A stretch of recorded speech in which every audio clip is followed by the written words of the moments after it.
기관지 확장제입니다.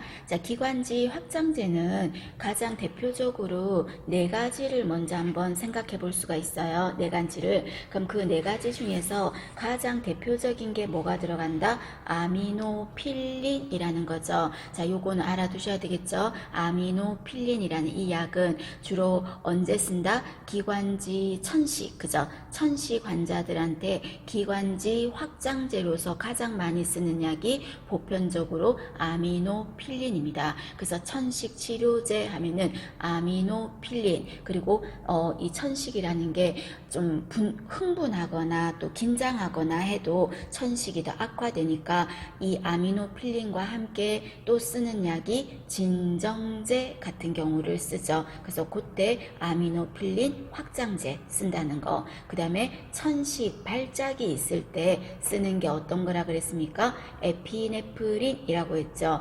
이 에피네프린은 혈관은 수축을 시키면서요. 그래서 BP를 올려줄 거예요. 그러면서 아울러 기관지는 어떻게 한다? 넓혀줄 겁니다. 약간 반대작용이죠. 혈관은 수축시키고 기관지는 확장시켜주는 작용을 에피네프린이라는 게 한다고요. 그러면 여러분, 이 에피네프린은 제가 지난 시간에 교감신경 했을 때 뭐라 그랬어요? 교감신경이 스트레스 쫙 받아서 쫙 올라오면 어떤 그 호르몬이 분비가 된다? 에피네프린이라고 했었죠. 에피네프린. 그래서 교감신경 쫙 예민해졌을 때 올라오는 게 에피네프린, 혈관이 수축시키니까. 그래서 교감신경과 에피네프린은 굉장히 밀접한 관계에 있어요. 그 말이고요. 그 다음에 천식 발작일 때 쓴다는 거 알아두셔야 되겠죠. 천식 발작일 때 쓴다, 에피네프린을. 그리고 또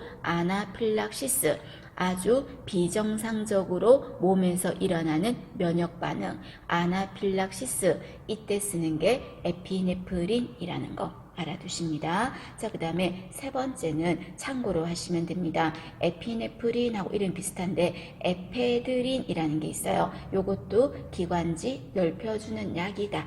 그렇게만 생각해 주시고요. 아미노필린, 에피네프린 생각하고, 그 다음에 네 번째는 살부타몰이라는 약이 있습니다.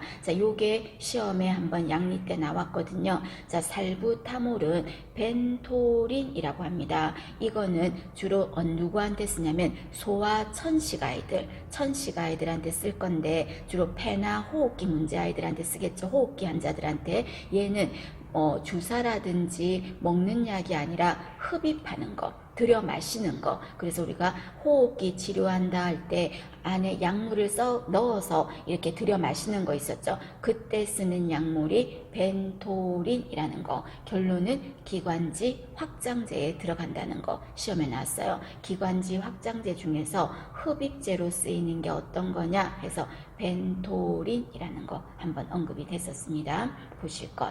그 다음에 마약성 진통제. 마약성 진통제 하면 몰핀, 데메롤, 그리고 별로 마약의 효과는 좀 약하지만 코데인이라는 것도 있다고 했었습니다. 그죠? 그러면 몰핀이나 데메롤 같은 경우는 둘 다 어떤 거예요? 호흡수가 떨어지죠. 그래서 투여 전에 호흡수를 반드시 재라. 똑같아요. 그래서 투여 전에 호흡수를 재야 된다면 몰핀, 데메롤.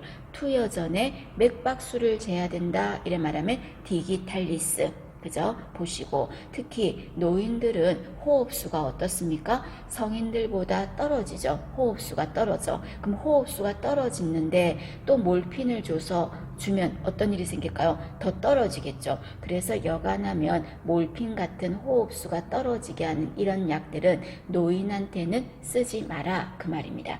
왜냐하면 호흡수가 노인들은 평소에도 적으니까. 되셨죠? 그 다음에 세 번째, 코데인이란 이 약은 마약이긴 해요. 그런데 효과는, 진통의 효과는 좀 약하다 그랬어요. 그죠? 그런데 어떤 작용이 되게 잘하냐면요, 진해 작용의 효과가 커요. 진해제라는 건 뭐냐면 기침약, 진해제, 기침약. 되셨죠? 우리가 100일 동안 기침한다 할 때 100일 해 쓰잖아. 그러면 해 기침이야. 기침을 진정시키는 약이다 이 말인 거죠. 그래서 진해제로의 효과가 큰 약이 마약 중에서 뭐냐 하면은 코데인이란 약입니다. 그래서 요 세 가지가 마약성 진통제에 들어간다. 다 까먹더라도 어떤 거는 기억하자. 몰핀, 데메롤 두 개는 기억합시다. 그 다음에 조금 전에 개인의 민감성에 따라 다르고요. 그리고 투여했을 때 약물의 작용과 전혀 성질이 다른 증상이 나타나는 걸 우리는 아까 뭐라고 했습니까?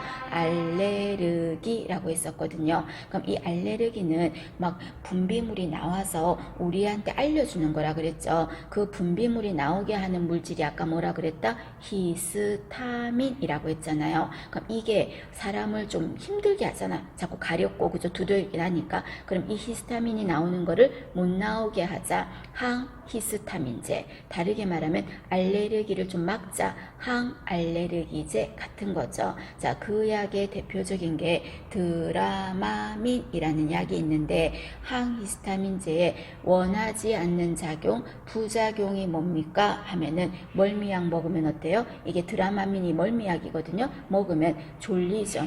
그냥 대로 해롱해롱 하잖아요. 졸리움. 요게 부작용이라는 거. 그러니까 운전 같은 거 하면 안 되겠죠. 히스타민제제 먹고는 항히스타민제 복용하고는. 그 다음에 해열 진통제 돼 있죠. 해열 진통제 하면은 아스피린 기억하셔야 되겠죠. 그리고 또 우리 타이레놀 먹잖아요. 그거는 아세트아미노펜 돼 있는데 그냥 괜찮아. 타이레놀과 해열제야. 아스피린도 해열제야. 자, 그런데 아스피린에서는 여러분들이 기억할 게 뭐를 기억한다? 해열 진통 이런 효과도 있는데 또 어떤 부작용이 있다? 위장장애가 있죠. 위장장애가. 그래서 위를 굉장히 위하고 안 좋아. 아스피린 자체가. 그래서 주로 금기는 어떤 환자다? 위궤양인 환자는 금기라는 거. 그래서 위궤양 환자는 아스피린을 절대 복용하지 마라. 그래서 위궤양 환자에게 금기인 약은 아스피린. 그리고 소화성 궤양할 때도 그랬죠. 위궤양. 이때 어떤 약이 금기다? 아스피린. 그래서 아스피린은 피가 난단 말이야. 어디? 위에서. 위장출혈 이런 문제가 생길 수가 있어요. 그래서 얘는 아스피린요 출혈을 일으킬 수가 있어요. 그래서 여기 두 번째 보시면 혈액 응고 시간이 연장된다 이 말은요 응고가 잘 안 된다 그 말이야. 그 말은 또 다르게 말하면 간단하게 말하면 출혈을 초래할 수 있다 그 말이에요. 출혈을 일으킬 수 있다. 피가 들어갔잖아요. 피가. 그래서 아스피린은 출혈 하니까 궤양 이런 데는 안 좋은 약입니다. 그래서 어떤 때는 효과가 좋다고 예전에 기사에 실렸냐면요. 의학 잡지에 의학 저널에 뭐가 실렸냐면요. 심근경색증이나 이런 환자들 있죠. 그런 환자들은 혈관이 어땠어요? 피떡이 자꾸 지는 게 문제잖아요. 이런 환자들한테 아스피린을 하루에 한 알씩만 복용하면은 심근경색증 같은 거를 막을 수 있다 이런 말이 있었어요. 그 말은 무슨 말이에요? 피떡이 진 거를 녹인다. 출혈 유발하니까. 그러니까 피떡이 안 지게 되겠죠. 그래서 아스피린이 그런 효과가 있다. 그런 말이 났어요. 그래서 아스피린은 결론적으로 출혈의 문제가 줄 수 있기 때문에 금기증에 누구도 들어갈까요? 우리가 혈액 안에 응고제가 문제 없어서 결여되어서 피가 멈추지 않는 질환이 혈우병 있잖아. 이 사람은 피가 안 멈춘다고 IM 주사 하나 맞았는데 주사 하나 맞고 알코올솜으로 닦아주면 땡 끝나는데 그 피가 하루 24시간 동안에 지혈이 안 되는 거예요. 그런 사람이 혈우병이잖아요. 그럼 그런 사람한테 아스피린까지 주면 어떻게 될까? 완전히 더 출혈이 더 심해지겠죠. 그래서 혈우병이나 위궤양 환자는 금기입니다. 그리고 하나 더 참고로 여러분, 애기들한테 아스피린을 투여를 했더니요. 애기들한테 어디가 굉장히 손상을 받았냐면요. 뇌 그리고 간 이런 쪽에 굉장히 아스피린 때문에 손상을 입었대. 그래서 뇌에 손상을 입어가지고 아기가 경련을 하고 그리고 간에 문제도 생기고 이런 문제가 생겼어요. 그런 증후군을 레이 증후군이라고 했어요. 이거는 뭘 먹어서 이런 현상이 나타났다? 아스피린. 아스피린을 먹었더니 뇌 손상, 간 손상 이런 게 생긴 거를 레이 증후군이라고 합니다. 일어났다는 겁니다. 자, 결론. 자, 아스피린에서 꼭 기억하실 거는 여러분, 아스피린은 어떤 거다? 위장장애가 있다. 그리고 또 출혈을 유발하기 때문에 위궤양 절대 안 된다는 거. 혈우병, 출혈 있으니까 절대 안 된다는 거. 되셨죠? 그거 꼭 기억을 하십니다. 자, 그 다음에 밑에 보시면 협심증 치료제 적혀 있죠. 자, 협심증 치료제 중에서 이 약은 관상동맥, 그죠? 심장 근육에 위치하는 이 관상동맥을 직접 넓혀버릴 거예요. 그 약이 무슨 약입니까? 적으셔야 되겠죠? 니트로글리세린이란 약이죠. 니트로글리세린.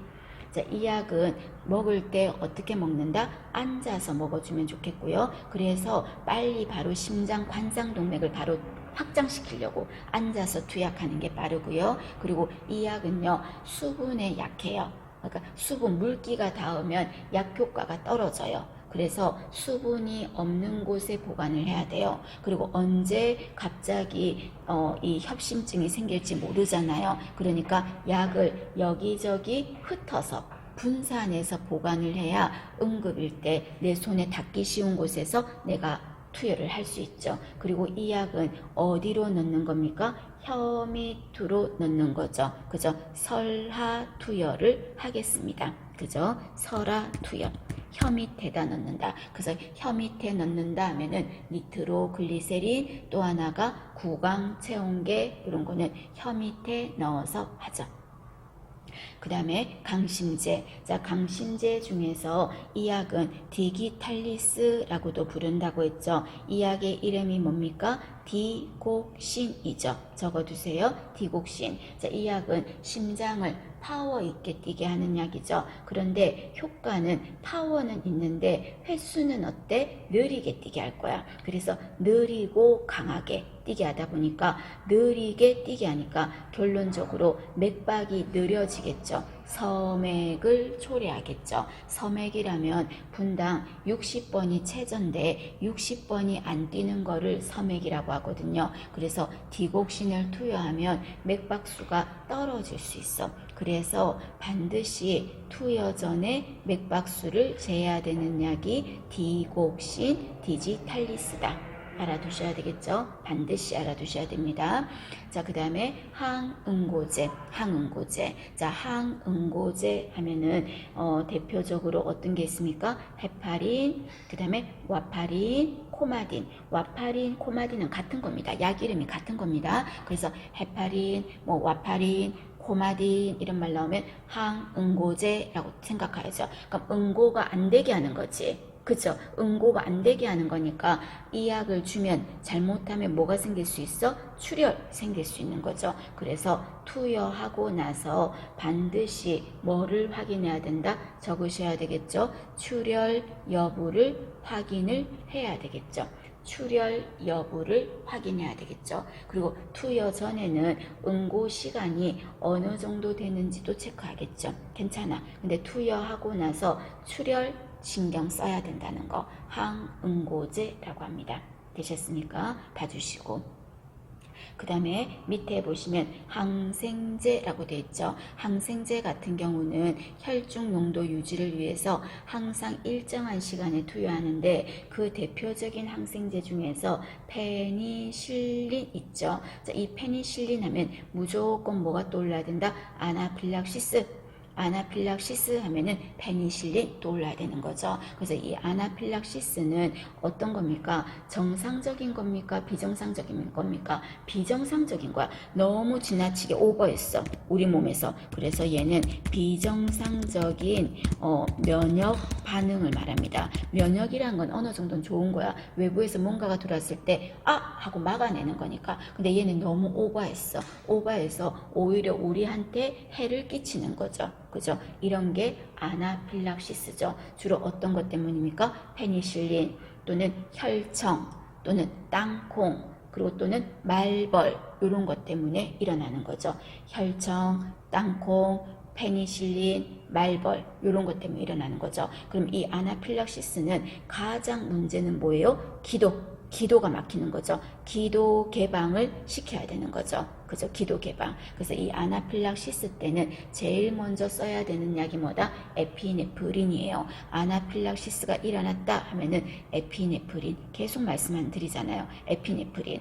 용량은 중요하진 않지만 한 0.2에서 0.5cc 정도를 근육으로 주기도 하고 피하로 주기도 하고, 그래서 에피네프린 들어간다는 거 그거 하나 생각하시고요. 그럼 이 약은 부작용이 나타날 수가 있기 때문에, 아나필락시스가 나타날 수 있기 때문에 예방을 위해서 주사 전에 피부 반응 검사를 해야 되겠죠. 그럼 이때 피부 반응 검사를 할 때는 얇게 피부 표피 바로 밑에다가 얇게 검사를 해봐야 되겠죠. 바로 혈관으로 주면 안 되니까 그 주사가 무슨 방법입니까? 피내 주사 방법으로 예방을 위해서 피부 반응 검사를 하겠죠. 그래서 피내 주사하면은 어떤 알레르기를 보는 반응, 알레르기 반응 또는 뭐 과민 반응 이런 거 볼 때 하는 거고, 또 어찌 합니까? 질병을 진단할 때도 피내 주사 했잖아요. 어떤 거? 결핵을 진단할 때 투베르쿨린 테스트, 이거 피내 주사로 했죠. 디프테리아를 알아볼 때 시크 테스트 피내 주사로 해요. 성홍열인 걸 알아볼 때 하는 딕 테스트, 이런 거 전부 다 피내 주사로 해요. 되셨죠? 그 다음에 예방주사 중에서 피내 주사로 하는 게 딱 하나가 있지. 어떤 약입니까? BCG라는 거죠. 그죠? 결핵 예방약 BCG. 자, BCG 접종은 이것도 피내 주사로 하겠습니다. 되셨습니까? 봐주시고, 자, 그 다음에 밑에 보시면 항생제로서 장티푸스 치료제 외우지 마세요. 그냥 참고로 클로람 페니콜, 테트라사이클린은 이질, 이런 거 치료제입니다. 그 다음에 밑에 보시면 항결핵제 돼 있죠. 자, 항결핵제도 일정한 시간에 투여하라고 제가 아까 그랬죠. 그럼 일정한 시간이 언제야? 식전에 복용하는 거예요. 식전에. 그래서 식전에 이 결핵약을 복용하는데, 결핵약은요 한 가지 약만 단독으로 쓰지 않고 함께 병용한다 그랬어. 그죠? 그럼 항결핵제는 병용하는 이유가 뭐냐라고 한다면, 이유는 뭡니까? 적으셔야 되겠죠? 내성을 감소시키고, 내성 감소, 그 다음에 치료 효과는 높이고, 그 말이에요. 내성은 감소시키고 치료 효과는 업시키고 하려고, 결핵균이 알아채지 못하게 헷갈리게 만들려고 이약 저약을 함께 병용하는 거죠. 내성을 늦추고 약 효과를 증진시키려고 하는 거죠. 그럼 결핵약 중에서 여러분, 자, 제일 중요한 거는 4번이에요. 자, 4번에 보시면 스트랩토마이신이라는 거 있죠. 자, 이 약은 다른 이름으로 그냥 줄여서 뭐라고 합니까? SM이라고 하고, 부작용이 뭐다? 청력 장애가 나타나겠죠. 그리고 다른 말로 제 몇 번, 8번 뇌신경 장애 하면은 똑같은 말이야. 청력 장애. 그게 나타나는 결핵약이 뭐다? 적으셔요. 4번에 스트랩토마이신 적어주세요. 4번 여백에 스트랩토마이신. 되셨죠? 자, 그 다음에 결핵약 중에서 하나 참고로요, 이소니아지드라는 결핵약이 있어요. 자, 이 결핵약은 말초신경염이 생기기 때문에 어떤 약하고 복용하면 그런 점에서 좀 완화가 된다. 비타민 B 6번 피리독신, 비타민 B6 피리독신이라는 이 약과 함께 복용하면 좋겠다. 그래서 비타민 B6는 얘는 부족하면 뭐가 생겨요? 또 빈혈 생길 수 있지. 빈혈. 그런데 이게 이소니아지드하고 함께 복용하면 좋겠다 하는 겁니다. 되셨습니까? 나머지는 여러분들이 한번 약 이름 한번 눈도장 한번 보시고요. 자, 그 다음에 밑에 보시면 국소마취제라고 돼 있죠. 국소마취제 하는 거는 공통점 찾아봐요. 뭐가 찾았어요? 카인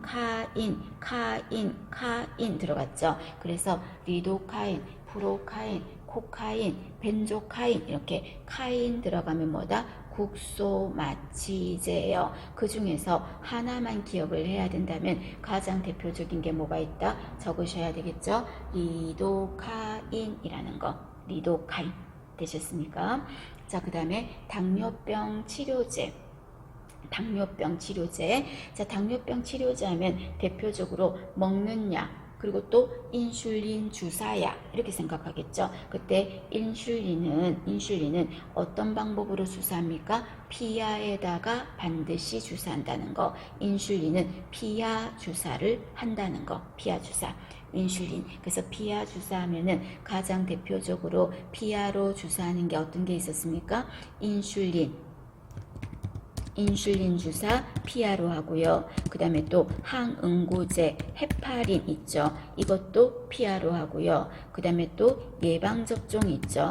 예방접종 같은 경우도 피하로 하는 게 많습니다. 그래서 인슐린, 헤파린, 예방접종 하면은 피하 주사. 되셨습니까? 한번 알아두시고, 그리고 이 인슐린 같은 경우는 피하에다 하는데 한 군데만 하지 않지. 한 군데만 안 하고 주사 부위를 어떡합니까? 주사 피하 조직인데 주사 부위를 돌아가면서 하죠. 바꾸면서 하죠. 주사 부위를 바꾸면서 투약하죠. 그럼 이때 주사 부위를 바꾸면서 투약을 하는 이유가 뭡니까? 한 군데만 계속 하면 그 부분의 피하 조직이 어떻게 된다? 거칠거칠 꾸들꾸들해서 피부 피하 조직이 거칠어져.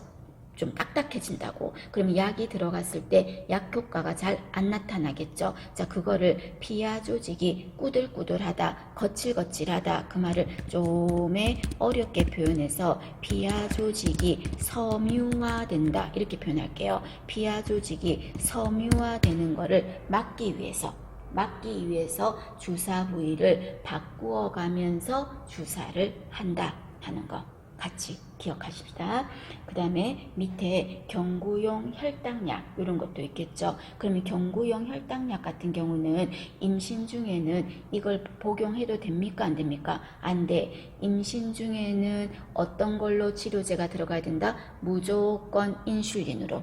그죠? 그리고 임신이 끝나고 출산하고 났다면 그때는 경구약으로 해도 되지만 임신 중에는 경구용 혈당제는 절대로 안 된다는 거. 그리고 인슐린이나 경구용 혈당제를 투여하면 이 사람들한테 꼭 관찰해야 될, 주의 깊게 관찰해야 될 증상은 뭘까요? 저혈당이 되겠죠.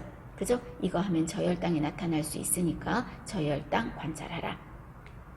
자, 그 다음에 위에 보시면, 자, 당뇨병은 여러분, 당뇨병은 종류가 임신성 당뇨까지 있긴 하지만 대표적으로 임신 때 말고라면은 두 가지로 한번 생각을 해볼게요. 자, 첫 번째는요, 인슐린 의존성 당뇨라 그래서 소아들한테 주로 있어서 소아당뇨라고도 하고 반드시 인슐린이 들어가야 돼. 그거는 당뇨병 몇 형이라고 말한다?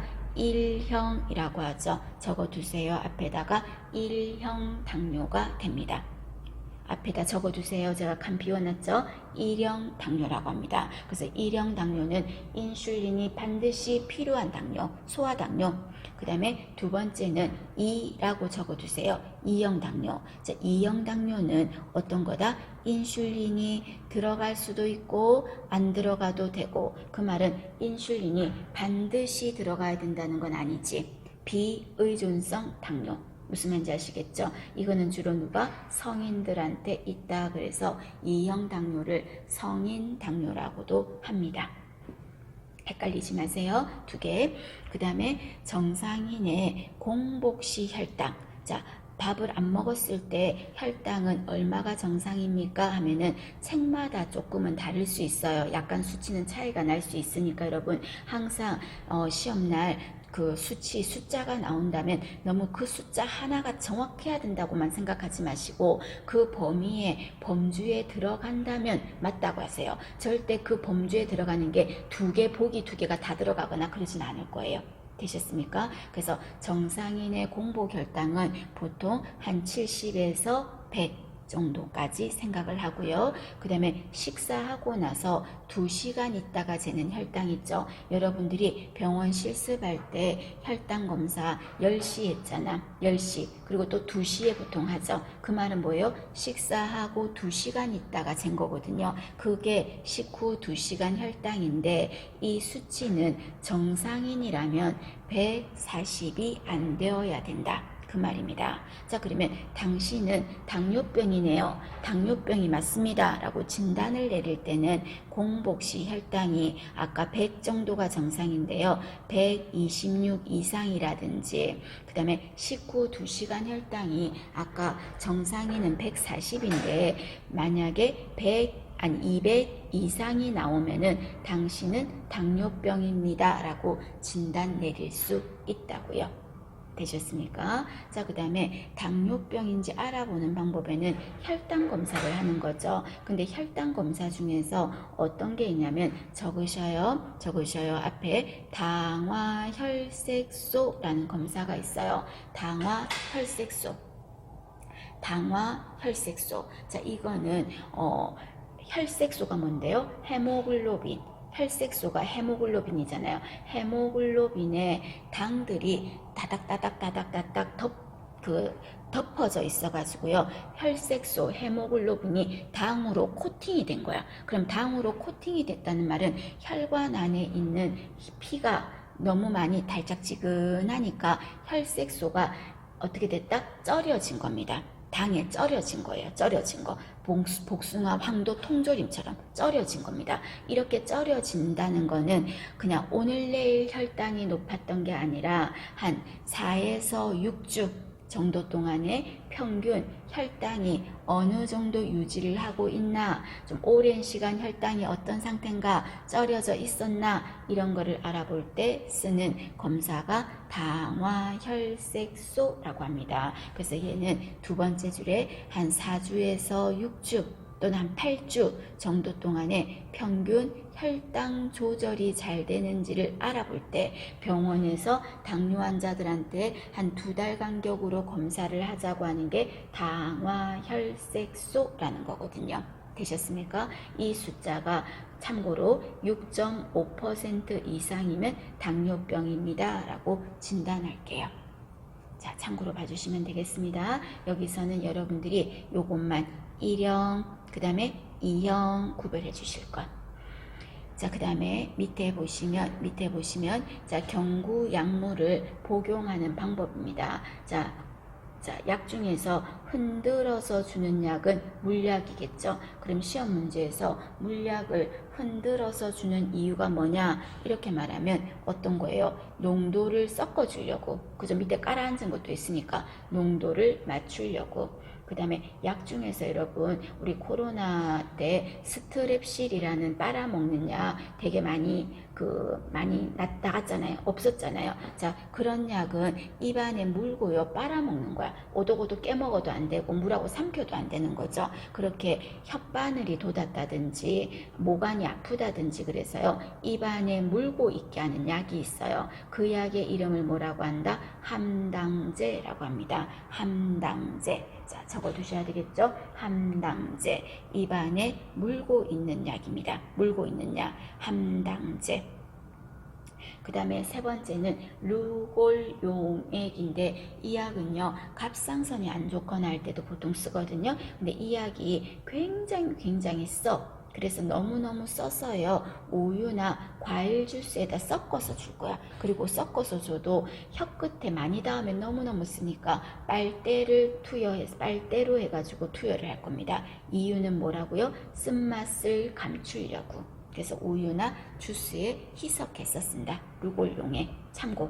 그 다음에 4번에 하트만 용액, 이거는 전해질이 들은 거예요. 생리식염수에 칼슘, 칼륨 이런 게 들어있어. 참고. 그 다음에 5번에 기름약은 여러분 어떻게 주라 그랬죠? 차갑게 해서 주거나, 먹기가 거슬리니까 차갑게 해서 주거나, 아니면 어떡하자고요? 먹고 나서 싱크대에 기름기 꼈을 때 뜨거운 물 확 하면은 깨끗하게 내려가잖아요. 그래서 먹인 다음에 뜨거운 차를 마시는 거죠. 기름약 같은 경우는. 되셨습니까? 그 다음에 6번 설화에 투여하는 거는 협심증 치료제 니트로글리세린이다. 되셨죠? 자, 이 중에서 여러분, 자, 함당제 입안에 물고 있다. 그리고 흔들어서 주는 이유는 농도를 맞추는 물약, 이런 거. 그 다음에 혀 밑에다 투여하는 건 뭐라고요? 설라에 하는 니트로글리세린이라는 거. 요 정도는 꼭 알아두시기 바랍니다. 봐주시고요.